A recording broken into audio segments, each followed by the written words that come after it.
अस्सलाम वालेकुम स्टूडेंट्स, मैं हूं आपका फिजिक्स टीचर कमर मोहम्मद नबील और आप इस वक्त हैं नबील्स ऑर्बिट में। तो चलिए स्टार्ट करते हैं आज का टॉपिक।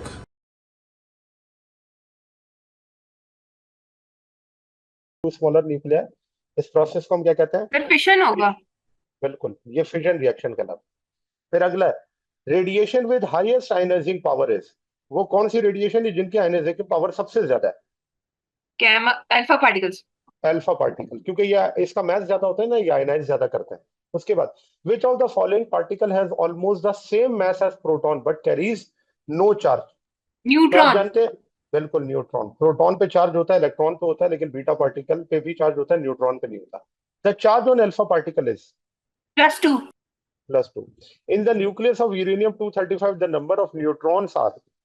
92। नहीं नहीं, नहीं, अच्छा 92 हाँ। वो तो प्रोटॉन्स होता है। अभी उन्होंने यस। न्यूट्रॉन्स पूछे ना। हाँ, 143। The half life of radium is 1590 years. कहते हैं how many years shall the earth lose all its radium due to radioactive decay. तो मैंने आपको बताया हाफ लाइफ हम पढ़ते क्यों है, क्योंकि फुल लाइफ पढ़ी नहीं जा सकती। फुल लाइफ क्या होती है? इनफाइनाइट होती है। इसीलिए तो हम क्या करते हैं, हाफ लाइफ पढ़ते हैं, क्योंकि मैंने आपको कहा था 1590 ईयर से हाफ होगा, अगले 1590 ईयर से उसका हाफ होगा, और ये हाफ हाफ हाफ हाफ चलता रहेगा, लेकिन कभी भी खत्म नहीं होगा। तो ये लाइफ क्या होती है? Infinite. The energy release in nuclear reactor is produced by. Nuclear reactor आज ही हमने पढ़ा है। तो उसमें जो एनर्जी रिलीज होती है वो कौन से प्रोसेस से होती है? Fission, fusion. कोल गैस तो हो नहीं सकती। फिजन। ठीक है ना, अभी हमने फिजन रिएक्शन ही पढ़ा था ना, यूरेनियम 235 से रिलेटेड था। उसके यस। बाद कहते हैं carbon 14 has a half life of 5730 years. The number of nuclei in a sample will drop to 1/8 of initial quantity in dash years. अब देखिए, इसके लिए आपको क्या चाहिए? आपको ये पता होना चाहिए कि नंबर ऑफ हाफ लाइफ क्या होगी। देखिए, इसका फार्मूला ये होता है, नंबर ऑफ हाफ लाइफ हम निकालते हैं total life divided by half life से। Total life divided by half life. अब अगर मैंने टोटल लाइफ कैलकुलेट करनी है तो मैं नंबर ऑफ हाफ लाइफ को उसकी हाफ लाइफ से क्या कर दूंगा? मल्टीप्लाई। ये मेरे पास है, मुझे टी फाइंड आउट करना है। मसला ये है कि मुझे नंबर ऑफ हाफ लाइफ भी नहीं पता। वो कैसे निकालेंगे? तो उसका फार्मूला होता है 1/2 की पावर n, और ये होता है 1/8, जो कि इन्होंने यहाँ पे दिया हुआ है, 1/8 ऑफ इनिशियल क्वांटिटी। अब अगर सोचे, 8 को मैं इस तरह लिख सकता हूँ 2 की पावर 3 में। 8 को लिख सकते हैं 2 की पावर 3। तो यहाँ पर n जो होगा वो किसके बराबर हो जाएगा? 3 के। अब n आपको पता चल गया, तो n है 3। मल्टीप्लाई कर दें किसके साथ? 5730 ईयर। तो जब आप इसे मल्टीप्लाई करेंगे, ये आंसर आएगा 17190। 17190। ठीक हो गया ना? ये ईयर्स है। तो इसका मतलब ये हुआ कि आपके पास जो आंसर है वो तकरीबन जो है, अगर देखा जाए तो बी। डेसिमल प्लेस करें तो एक्सपोनेंट बी ऑप्शन है। ठीक है ना, ये ऑप्शन आपके पास है बीटा, जो कि करेक्ट है। ठीक है। अच्छा, एमसी शॉर्ट क्वेश्चन पर आ जाए। देखिए, शॉर्ट क्वेश्चन में सबसे पहले से उसने ये पूछा, what are some potential benefits and drawbacks of nuclear energy as a source of electricity compare to other forms of energy. अब एनर्जी बनाने के लिए बहुत सारी रिसोर्सेज मौजूद हैं, लेकिन न्यूक्लियर एनर्जी इलेक्ट्रिसिटी बनाने के लिए जब यूज होती है अदर फॉर्म्स ऑफ एनर्जी के अंदर, तो उसके बेनिफिट्स क्या है और उसके ड्रॉबैक्स क्या है। तो सबसे पहले हम डिस्कस करेंगे potential benefits of nuclear energy. सबसे पहला, इसकी ऑपरेशनल कॉस्ट बहुत कम है। ये इन्वायरमेंटल पोल्यूशन कम से कम क्रिएट करता है। कार्बन इमिशन इसकी कम है, तो which are good to avoid climate change. High reliability है, as nuclear plant can run for years for generation electricity. High amount of energy, uninterrupted power generation for long time. तो ये तो है potential benefit कि इस nuclear energy जो है वो उसकी कॉस्ट कम आएगी, कम इन्वायरमेंट पोल्यूशन होगा, कार्बन इमिशन कम होगा इसका, तो क्लाइमेट चेंज जो होगा वो उसके ऊपर इफेक्ट नहीं आएगा। रिलायबिलिटी ये बहुत अरसे तक चल सकता है, कहते हैं कम से कम 45 ईयर्स का जो होता है वो एक न्यूक्लियर प्लांट का ड्यूरेशन होता है चलने का। फिर अमाउंट ऑफ एनर्जी बहुत ज्यादा रिलीज करता है, और ये मुसलसल चलता रहता है, इसके लिए अन इंटरप्शन जो है वो इसके अंदर है बिल्कुल, कि इसके अंदर कोई रुकावट नहीं आती। फिर ड्रॉबैक्स पर आ जाए, तो ड्रॉबैक्स क्या है इसके? हाई इनिशियल कॉस्ट और to establish a nuclear power plant. बहुत ज्यादा अमाउंट चाहिए होती है पहली दफा न्यूक्लियर पावर प्लांट बनाने के लिए, बहुत ज्यादा अमाउंट चाहिए। फिर radioactive waste is the source of harmful radioactive radiation. तो जो रेडियो एक्टिव वेस्ट है वो हार्मफुल रेडिएशन जो होती है वो इमिट आउट करती है, तो ये एक सोर्स हो जाएगा। तो जब जाहिर सी बात है कि जो आपका फ्यूल है वो जब खत्म हो जाएगा और उसको आपने निकालना है तो वो वेस्ट है, लेकिन वो वेस्ट जाकर एनवायरनमेंट तो खराब करेगा। हार्मफुल रेडिएशन, तो उसे डंप करना जो है ये एक बड़ा मसला है। फिर nuclear plant accident has serious effect on both lives and environment. अब ये जो न्यूक्लियर प्लांट एक्सीडेंट से मुराद यही है कि इन केस अगर ये अनकंट्रोल्ड रिएक्शन हो गया, कोई भी माल फंक्शनिंग आ गई, कोई भी प्रॉब्लम वहां पर क्रिएट हो गया, उसकी वजह से सराउंडिंग का जो भी आपके पास एरिया है, कई हजार कई 100 किलोमीटर तक वो इफेक्टेड होगा इस न्यूक्लियर प्लांट के फटने से। तो ये, और सिर्फ वो नहीं बल्कि वो रेडिएशन जहां तक फैलेंगी पूरा एनवायरनमेंट खराब होगा। और वहां पर ये जो आपके पास पूरी लिविंग ऑर्गेनिजम्स हैं या ह्यूमंस है, वो सब वहां पर सारी हमेशा के लिए खत्म हो जाएंगे। कभी भी दोबारा से वहां पर ये सब चीजें नहीं आ सकती। तो ये एक बहुत बड़ा एक सीरियस इफेक्ट है। फिर न्यूक्लियर जो प्रोलिफरेशन है या लीकेज है, the proliferation of nuclear weapon is possible due to the potential for diverting nuclear material from civilian power programs for military purposes. अब ये कहते हैं कि अब जैसे ये होता है, जी लीन बोले। सर इससे इन्वायरमेंटल पोल्यूशन कैसे नहीं होगी? एसिड रेन्स तो इसकी रेडियो एक्टिव चीजों की वजह से नहीं होती? नहीं, आप पोटेंशियल बेनिफिट की बात करें। Yes sir. हाँ, पोटेंशियल बेनिफिट के अंदर ये है ना, अब देखें मैंने आपको बताया था इसकी शील्डिंग की जाती है। शील्डिंग के अंदर इतनी हाई कंक्रीट शील्ड होती है जो कि रेडिएशन को बाहर निकलने नहीं देती, ठीक है ना। तो यहाँ पर यही है कि इसके अंदर कार्बन इमिशन और एनवायरमेंटल पोल्यूशन बहुत कम है। क्यों? क्योंकि ज्यादातर तो कंक्रीट के अंदर एब्जॉर्ब हो जाता है। बहुत मिनिमम सी अमाउंट है जो कि बाहर जा सकती है। जबकि अगर मैं कोई कोल का प्लांट लगाऊं, तो आप जानते हैं कोल के प्लांट से जितनी भी आपके पास उसकी वेस्ट होगी या उसका धुआं होगा, वो सारा एनवायरमेंट के अंदर जा रहा होगा। उसके लिए तो मैंने कोई शील्डिंग नहीं की ना, मैं कर सकता हूँ। लेकिन इसके लिए तो शील्डिंग है, इसके अंदर कोई धुआं तो बाहर नहीं निकल रहा इसका, या इसका तो कोई पोल्यूशन जो है वो बाहर नहीं निकल रहा, ठीक है ना। जो थोड़ा बहुत लीक आउट करेगा वो बहुत मिनिमम अमाउंट के अंदर होता है, ठीक है। और यहाँ पर जो मैं चौथे पॉइंट में बात कर रहा हूँ, ये लीकेज का मुराद ये नहीं है कि वो रेडिएशन निकल रही है। लीकेज से मुराद ये है कि ये जो आपका न्यूक्लियर फ्यूल होता है ना, ये यूज तो किया जाता है। अब मंगवाया किस वजह से जाता है कि हमने जी सिविलियन पावर प्रोग्राम चलाना है, ठीक है। लेकिन फिर ये करते ये हैं कि इसको न्यूक्लियर वेपन्स के तौर पर इस्तेमाल करने लग जाते हैं। आजकल जो ईरान के अंदर चल रहा है हिसाब किताब, वो इसी वजह से चल रहा है कि उन्होंने न्यूक्लियर फ्यूल मंगवाया किस वजह से है कि जी हम न्यूक्लियर प्लांट बनाएंगे ताकि लोगों को इलेक्ट्रिसिटी प्रोवाइड करें सस्ती। लेकिन फिर वो वहां पर जाकर क्या करने लगे कि, मतलब ये इल्जाम है उनके ऊपर, मुझे नहीं पता हकीकत क्या, लेकिन वो उनके ऊपर ये इल्जाम है कि भाई वो जो है न्यूक्लियर वेपन बना रहा है जो कि हमारे खत्ते के लिए, हमारे जो रीजन है उसके लिए बड़ा नुकसानदेह होगा। तो उसे वो रोकने के लिए अब ये काम कर रहे हैं। तो ये पॉइंट है यहाँ पर कि the proliferation of nuclear weapon is possible due to potential for diverting nuclear material from civilian power program for military purposes. तो ये इसका ड्रॉबैक हो गया, क्योंकि आप जो है वो पर्पस आप कोई और शो करते हैं और बनाते आप कुछ और है। तो ये भी एक नुकसान है। फिर people associated with nuclear power plant make face fatal disease such as cancer from radiation if not properly taken care of। अब आपको पता है कि जो लोग एटॉमिक कमीशन के इदारों में जॉब करते हैं, उनकी जो जिस पावर प्लांट के अंदर वो वहां जॉब करते हैं, तो उनकी रोटेशन होती है। और रोटेशन क्या होती है कि भाई वो अगर वहां पर जाएंगे तो 2 साल या 3 साल का उनका टाइम होता है कि इस टाइम के अंदर इनको रोटेट करवाना है। इनको आप कहीं और भेजेंगे, दूसरे बंदे को लेकर आएंगे। क्योंकि अगर बहुत लॉन्ग टर्म तक वो वहां पे जॉब करें तो जो रेडिएशन होती है वो उनके अंदर इस तरह की जो है वो म्यूटेशंस ले आती हैं कि कैंसर उनको हो जाता है, या उनके आने वाली जनरेशन के अंदर कैंसर जो होता है वो प्रोड्यूस हो जाता है। तो इसलिए लोगों को अगर वो प्रॉपर उसकी जो है वो केयर ना करें, ग्लव्स ना पहने, कॉस्ट्यूम ना पहने या मास्क वगैरह ना पहने, तो उनके लिए जो है ये प्रॉब्लम क्रिएट हो जाता है। फेस फैटल डिजीज से मुराद यही है कि ऐसी डिजीज जो कि फ्यूचर जनरेशन के लिए क्या हो, खराब हो, ठीक है ना। ये यूं कह सकते हैं कि हम डेथ जो है वो वहां तक लेकर चली जाती है। इसे हम कह रहे हैं कि न्यूक्लियर पावर प्लांट से खतरनाक किस्म की बीमारियां जो होती है वो हो जाती है, जिसके अंदर सबसे पहला क्या आ जाता है, कैंसर, क्योंकि ये लाइलाज है, ठीक है। इसे कहते हैं फेस फैटल डिजीज।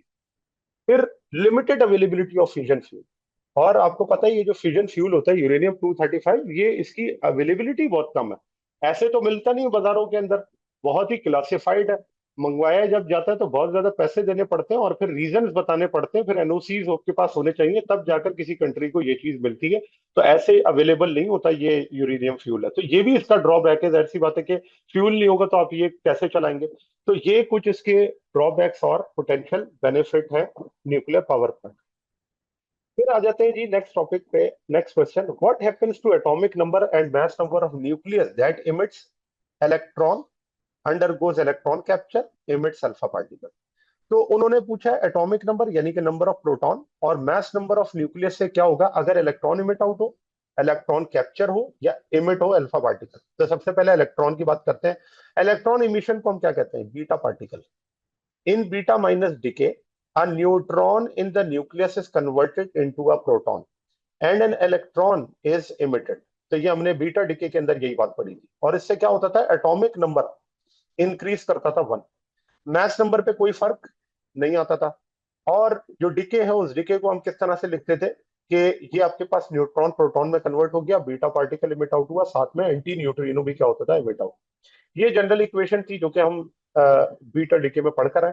तो कार्बन की मैंने एग्जांपल दी थी, नाइट्रोजन में कन्वर्ट होता है, बीटा पार्टिकल इमिट आउट होता है, एंटी न्यूट्रिनो और क्यू अमाउंट ऑफ एनर्जी क्या होती है? रिलीज। इसी तरह थोरियम प्रोक्टेनियम में कन्वर्ट होता है, बीटा पार्टिकल इमिट आउट होता है, एंटी न्यूट्रिनो और Q amount of energy release होती है। फिर electron capture. In electron capture, in inner shell orbital electron is captured by the nucleus and combined with a proton to form a neutron. अब यानी कि अब जब ये इलेक्ट्रॉन कैप्चर होगा तो न्यूट्रॉन, जो प्रोटॉन है वो किस में कन्वर्ट हो जाएगा? न्यूट्रॉन में। तो एटॉमिक नंबर क्या कर जाएगा? डिक्रीज। जाहिर सी बात है कि अगर एक प्रोटॉन ने इलेक्ट्रॉन को न्यूट्रॉन में कन्वर्ट कर दिया तो प्रोटॉन की तादाद तो कम हो गई, लेकिन मास नंबर क्या है? सेम। जनरल इक्वेशन वही है जो कि हमने बीटा पॉजिटिव पार्टिकल में पढ़ी थी। सोडियम इलेक्ट्रॉन के साथ जो है इंटरेक्ट करेगा और ये आपके पास जो है वो Ne के अंदर कन्वर्ट हो गया 2210, और साथ में अमाउंट ऑफ एनर्जी क्या हो गई? रिलीज।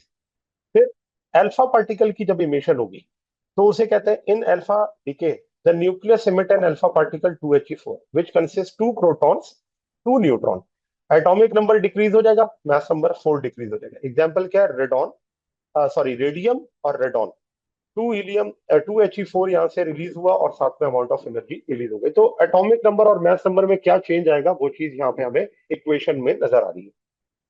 फिर कहते हैं why does the low energy alpha particle not make physical contact with the nucleus when an alpha particle is hitted directly towards the nucleus of an atom. तो कहते हैं कि लो एनर्जी जो अल्फा पार्टिकल है वो physical contact nucleus के साथ क्यों नहीं बनाता जब अल्फा पार्टिकल को डायरेक्ट किया जाता है किसी न्यूक्लियस की तरफ? देखिए उसकी वजह क्या है? Positive charge. और पॉजिटिव चार्ज जो होता है जाहिर सी बात है कि वो रिपेल करता है। दोनों न्यूक्लियस अगर आपस में करीब आएंगे, दोनों पे पॉजिटिव चार्ज है, तो वो क्या होगा? उनके दरमियान में होगी coulomb interaction between alpha particle and nucleus. So when alpha particle encounters a positively charged nucleus which has a nucleon, proton and neutron, there is Coulomb electrostatic repulsion force between. अब Coulomb repulsive force deflect the alpha form its path and it cannot make physical contact with the nucleus. If an alpha particle have enough energy greater than repulsive force, then it can interact with the nucleus and penetrate into the nucleus, causing absorption into the nuclear और contact with the nucleus. इसका मतलब ये हुआ कि अगर alpha particle के पास इतनी energy हुई कि वो रिपल्सिव फोर्स को ओवरकम कर सकता है, तब जाकर वो इंटरेक्ट करेगा, पेनिट्रेट करेगा, न्यूक्लियस के अंदर एब्जॉर्ब होगा और न्यूक्लियस को ट्रांसम्यूट कर देगा। ठीक है, तो लेकिन अगर नहीं हो रहा तो उन्होंने पूछा था क्यों नहीं हो रहा था, उसका रीजन क्या है? Coulomb interaction between alpha particle and nucleus. फिर कहते हैं an alpha particle has twice the charge of a beta particle. Why does former deflect less than later when passing between electrically charged plate, assuming they both have same speed? अब speed तो दोनों की same है, लेकिन दोनों के message क्या है? डिफरेंट। आप जानते हैं अल्फा पार्टिकल हैवी होता है और बीटा पार्टिकल का मैस कम होता है। हाँ ठीक है, चार्ज ज्यादा है, लेकिन मैस और मैस के ऊपर भी तो ये चीज डिपेंड करती है। तो जिसका मैस कम होगा उसका एक्सेलरेशन ज्यादा होगा, उसमें डिफ्लेक्शन भी क्या होगा? ज्यादा होगा। तो आप जानते हैं कि जो बीटा पार्टिकल है वो है इलेक्ट्रॉन है, जबकि अल्फा पार्टिकल हीलियम हैवी है। तो कहते हैं for same speed alpha deflect less than as compare to beta particle. जो हैवी है वो डिफ्लेक्ट कम होगा, जो लाइटर है वो डिफ्लेक्ट ज्यादा होगा। Alpha particle is more massive and have greater inertia and beta particle is less massive. तो अब यहाँ पर आप देख लें कि even though the alpha particle has more charge, it is more massive than a beta particle. The value of q upon m is much smaller for the alpha particle, resulting in much less acceleration and deflection. A larger acceleration means a greater change in velocity in the direction of electric force, which causes a greater deflection. A smaller acceleration means less change in velocity in that direction, resulting in less deflection. तो अब आपने देख लिया कि जो lighter होगा वो deflect कराना आसान होगा, इसी वजह से बीटा पार्टिकल ज्यादा डिफ्लेक्ट करता है, चार्ज के ऊपर नहीं, मास के ऊपर डिपेंड करता है। ठीक है, फिर कहते हैं why uranium fuel needs to be enrich before use. ये बात आज ही हमने पढ़ी है कि क्योंकि जो आपके पास यूरेनियम 238 है उसमें 99.3% जो नेचुरल है वो 238 होता है, और ये 238 जो होता है वो फ्यूजन के लिए फिजिबल नहीं होता, जबकि जो 0.7% है वो सुइटेबल है। अब 0.7 क्योंकि इतना कम है तो इस वजह से हमें इसको चाहिए होता है कि ये ज्यादा हो, तो फिर पावर जनरेशन के लिए, for power generation in nuclear reactor, uranium 235 content is increased to about 3 to 5% called enriched uranium. This increases in percentage of uranium 235 makes it more suitable in the critical mass to sustain a fission reaction to produce electrical energy from nuclear energy. जबकि इसके अंदर uranium 235 4 भी होता है, लेकिन वो इतना कम होता है कि वो आपके पास ना होने के बराबर है, और ये भी फिजन के लिए सुटेबल नहीं होता, सिर्फ 235 ही है जो कि फिजन के लिए क्या होता है, सुटेबल है। फिर कहते हैं if uranium 238 undergoes alpha decay, what is the resultant nucleus.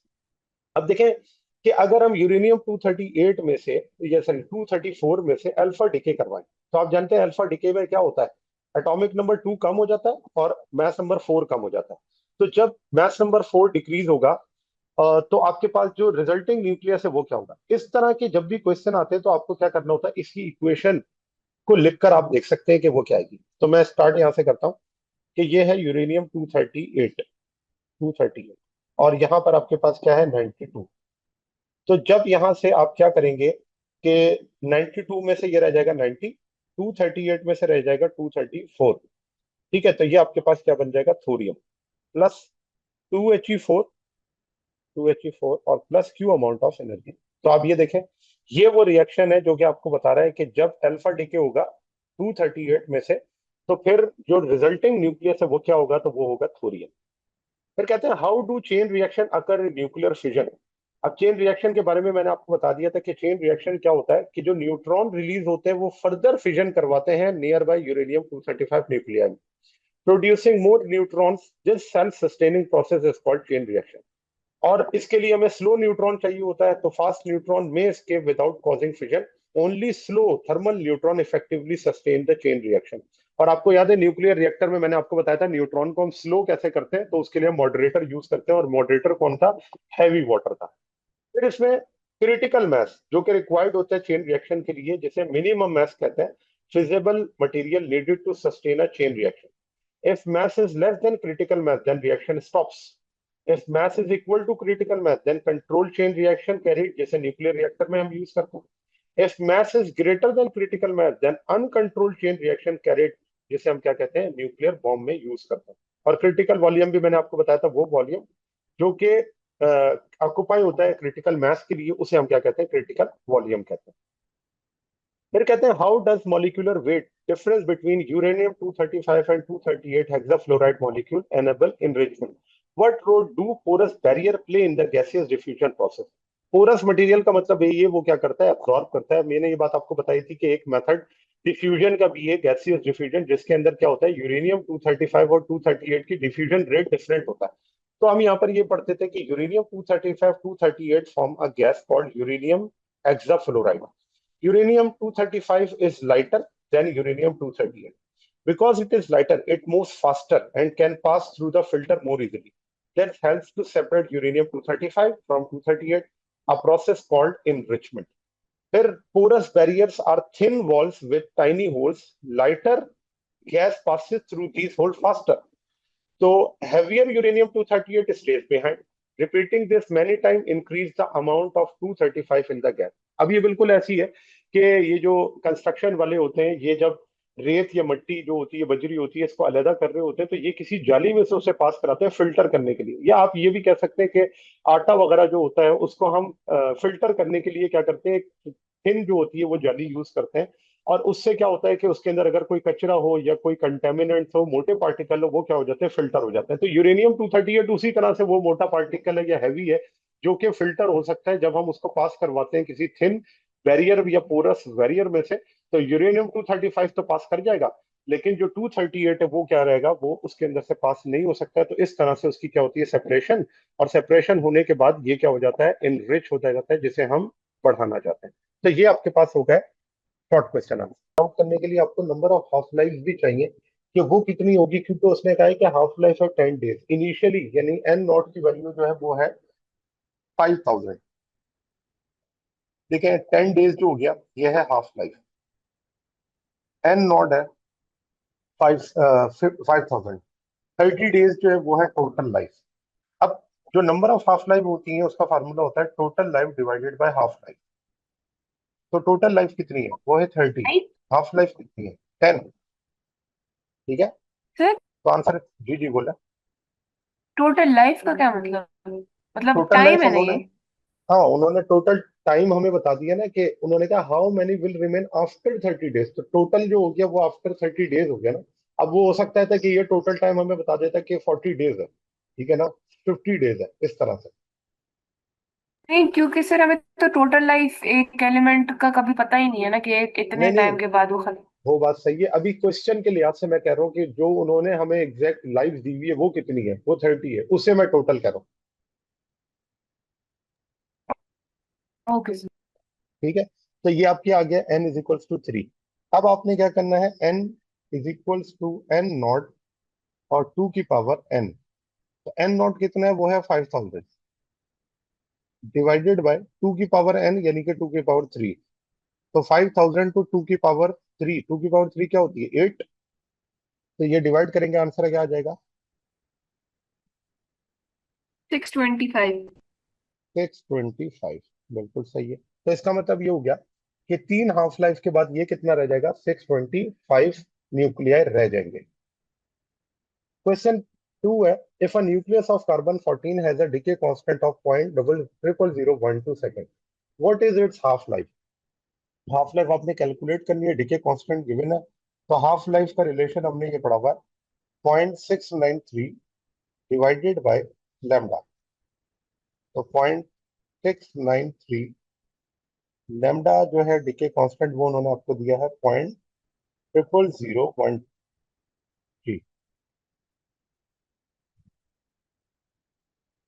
5775। 5775 second. ठीक है जी। क्वेश्चन 3 है, what is the energy release when a nucleus uranium 235 undergoes fission releases 2 neutrons. अब क्या है कि यूरेनियम इंटरेक्ट करे और 2 न्यूट्रॉन रिलीज हो। तो इस रिएक्शन को हमने ऊपर भी जो है एग्जाम्पल के अंदर डिस्कस किया हुआ है। तो हम वही काम यहाँ पर भी करते हैं, पहले रिएक्शन इसका लिख लेते हैं कि न्यूट्रॉन एब्सॉर्ब होगा यूरेनियम 235 में, और साथ में जो रिलीज होने वाले एलिमेंट्स हैं वो है Xe 54 140 प्लस SR 38 94, और साथ में 2 न्यूट्रॉन उसमें क्या रिलीज हो रहा है, 2 न्यूट्रॉन, और क्यू अमाउंट ऑफ एनर्जी। अब ये क्यू अमाउंट ऑफ एनर्जी हमने क्या करनी है, कैलकुलेट करनी है। तो जहां जो जो आपके पास एलिमेंट हो उसका मैथ वहां पर पुट कर देते हैं। तो न्यूट्रॉन का मैथ होता है 1.00865, प्लस यूरेनियम का मास होता है 235.0439, और Xe 139.9055 प्लस 93.9065 प्लस न्यूट्रॉन 1.008665। चले ऐड करें दोनों तरफ, और आप डायरेक्ट मुझे अब ये बता देगा जब दोनों को सब्ट्रैक्ट करके क्या आंसर आएगा।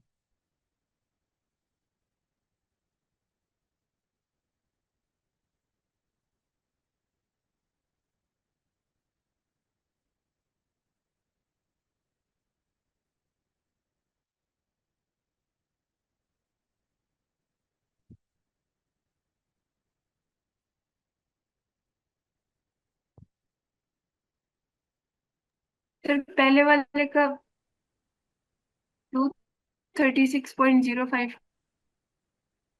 236.05 और भी कुछ है?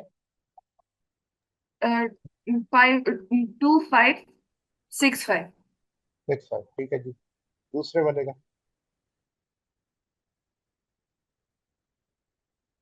235.829। 235.829। 33। 33, ठीक है जी। अब आप इसे सब्ट्रैक्ट करवा दें जरा इस साइड पर ले जाकर।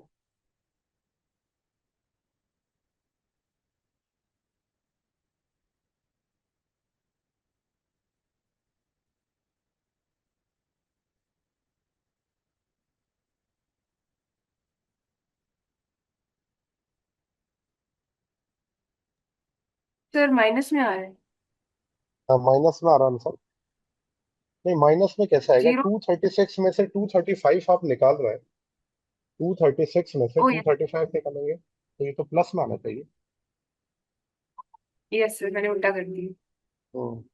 0.2232। 223235। 8 नहीं 35। इसको आप मल्टीप्लाई करें 931.5 से।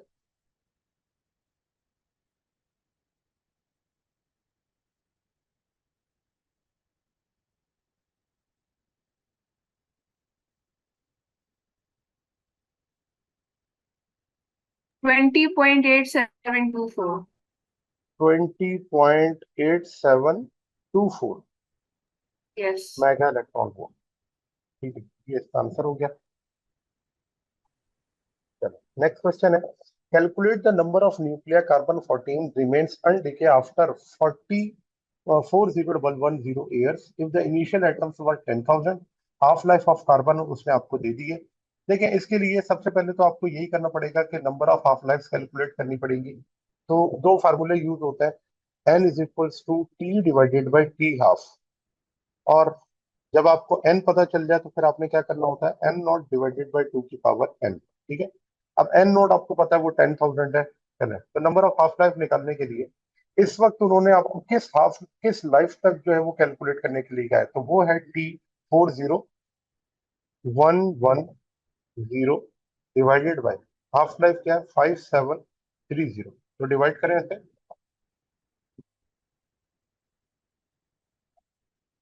7। 7। अच्छा, अब यहाँ पर लिख दें 2 की पावर 7। तो 2 की पावर 7 कितने 128 के इक्वल होती है। तो यहाँ पर क्या आ जाएगा 10,000 डिवाइडेड बाय 128। 78.125। 78.125। तो ये आपके पास 125, ये इसका क्या हो जाएगा आंसर। ठीक है। सर। उसके बाद कहते हैं क्वेश्चन नंबर 5 में find the sir. Match defect D. Sir आप ऊपर करें। यस। हमें सर ने कहा था कि 0.125 नहीं लिखते क्योंकि atom as a whole decay होते हैं हाँ, और बिल्कुल ऐसे ही है, ये। ऐसे ही है। इनिशियल आइटम 10,000 है, तो आप 125 का कोई सेंस नहीं बनता इसके अंदर। Yes sir. ठीक है, नंबर ऑफ एटम तो कंप्लीट ही होंगे होल नंबर में। अच्छा, find the mass defect and binding energy per nucleon for silver 108 nucleus if its atomic mass is 107। अब अगेन वही करना है, मैथ डिफेक्ट और बाइंडिंग एनर्जी कैलकुलेट करनी है आपने। तो मैथ डिफेक्ट पहले निकाल लेते हैं, और उसका फार्मूला क्या था, proton mp plus neutron mn, और इसको सब्ट्रैक्ट कर देते हैं मास ऑफ न्यूक्लियस में से। तो यहाँ पर देखें क्या हो जाएगा कि जो सिल्वर है, सिल्वर के मास नंबर है 108, और एटॉमिक नंबर सिल्वर का होता है 47। मैं यहाँ पर सबसे पहले अगर लिख दूं कि नंबर ऑफ प्रोटॉन्स कितने होंगे ए जी 108 में, तो प्रोटॉन्स इसके अंदर होते हैं 47, ये इसका एटॉमिक नंबर है। और जो इसका मास नंबर है वो होता है 108। तो 108 में से 47 निकालेंगे तो न्यूट्रॉन नंबर आ जाएंगे 61। ठीक है, 108 माइनस 47, तो ये आ जाएगा 61। तो 61 हो गया न्यूट्रॉन, प्रोटॉन हो गया 47। तो अब हम यहाँ पर इसी तरह से लिख सकते हैं इसको कि Z की जगह 47 और मल्टीप्लाई कर देंगे 1.00866 सॉरी 1.00727 और प्लस न्यूट्रॉन नंबर कितने, तो 161, और इसे मल्टीप्लाई करते हैं 1.00866 से, 8665, और जो भी आपके पास आंसर आए उसमें से मास ऑफ न्यूक्लियस वो सब्ट्रैक्ट कर देंगे। वो है 107.905949।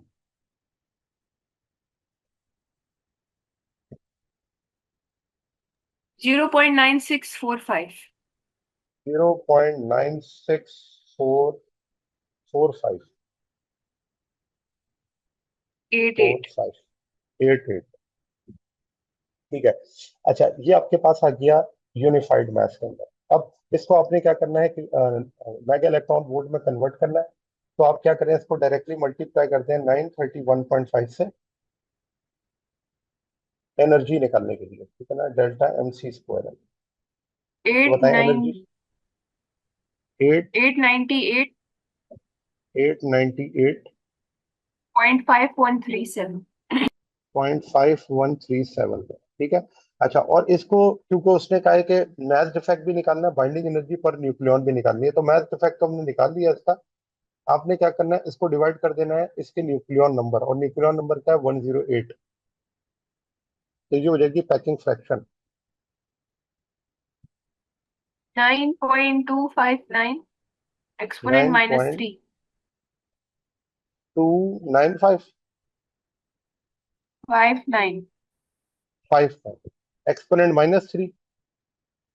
Yes sir. नहीं, ये 898 को 108 से डिवाइड करने पे एक्सपोनेंट -3 कैसे आएगा? तो मसला है, दोबारा चेक करें।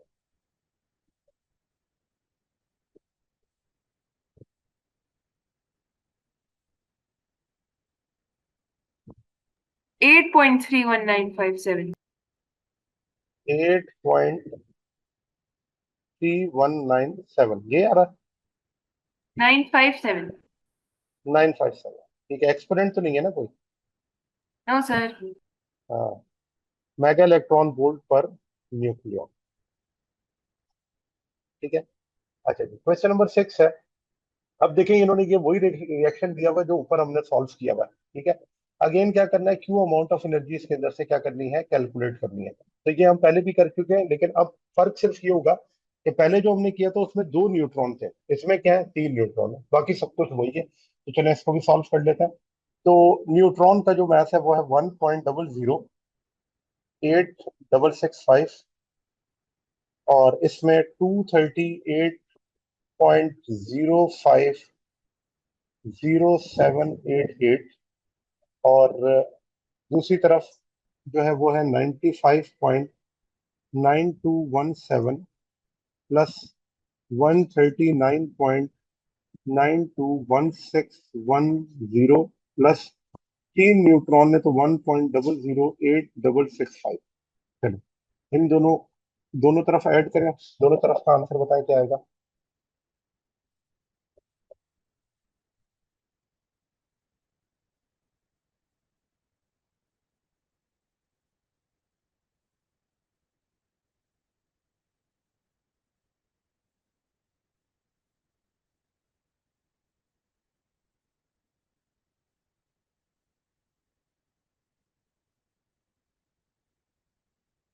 पहले वाले का है 239.059। 239.059, के बाद क्या है? 453। 453 ठीक है जी। दूसरी तरफ दूसरा 238.869। 238.869 305। 305 ठीक है, और +2। अब चलें इसको दूसरी तरफ ले जाएं और सब्ट्रैक्ट करके बताएं कि क्या आएगा।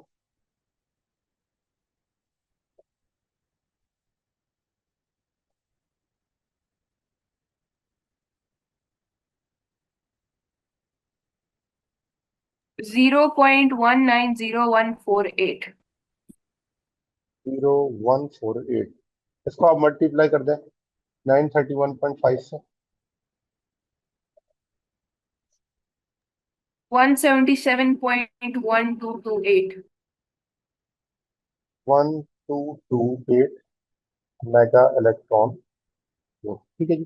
तो ये अमाउंट ऑफ एनर्जी है जो रिलीज होगी जब 3 न्यूट्रॉन जो होंगे इस रिएक्शन के अंदर क्या होंगे, रिलीज होंगे। तो आप देखें 2 में और 3 के अंदर कितना फर्क आ गया अमाउंट ऑफ एनर्जी का। तो तकरीबन ये 200 मेगा इलेक्ट्रॉन वोल्ट के करीब आता है। अगर हम यूरेनियम को बेरियम और क्रिप्टॉन के जरिए जो है वो ऑब्जर्व करते हैं तो एनर्जी इतनी रिलीज होती है, ठीक है जी। तो ये आपका जी स्टूडेंट्स, तो ये था आज का हमारा टॉपिक। उम्मीद है आपको ये टॉपिक समझ आया होगा। अगर आप नबील्स ऑर्बिट में रहना चाहते हैं तो सब्सक्राइब करें और नई आने वाली वीडियोस के लिए बेल आइकन प्रेस करें। Thank you very much. अल्लाह हाफिज़।